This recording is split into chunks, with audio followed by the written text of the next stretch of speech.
Hi, this is Gail Purith, and today I want to share a devotion with you called The Rise of Many Crimes Among the Middle Class in America. Now, that many is not M-A-N-Y, it's M-I-N-Y, meaning small crimes. In the article, The United States of Fraud, the author explains that many Americans are committing these little crimes, cheating on self-checkouts, returning used clothing, shoplifting small specialty items, stealing small items from their employers. If you want to read this article, I will leave the link for my online devotion in the description of this video, and when you go to it, it will give you the link to that article. These people described in the article are otherwise law-abiding citizens, and they see these little crimes as Robin Hood acts, stealing from the rich to give to the poor. However, in this situation, the poor they're giving to is themselves, and they're not really poor, but they think that big businesses and rich people owe them something. This sentence in the article spoke volumes to me. It says human beings are hardwired for fairness, and when we see an injustice, we instinctively want to rectify it. Not true. These acts are not about justice and fairness.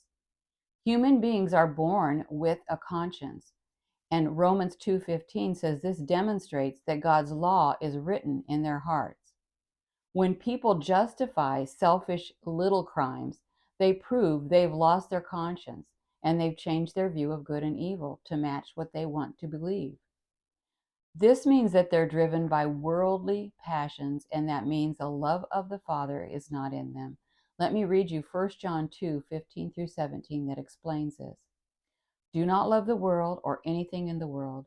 If anyone loves the world, love for the Father is not in them.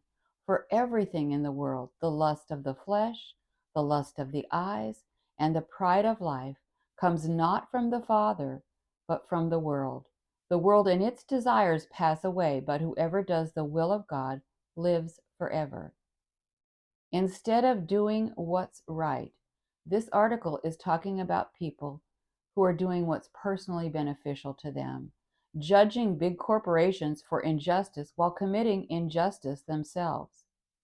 Don't let any of these lies or feelings entrap you, dear Christians, because if you do, you'll lose your conscience. You want to maintain your conscience by standing firm on biblical truths about personal integrity. If you are born of God, you'll be faithful in both the little and the big things. Luke 16:10 says, whoever can be trusted with very little can also be trusted with much, and whoever is dishonest with very little will also be dishonest with much. Let's stand on biblical truth, dear Christians.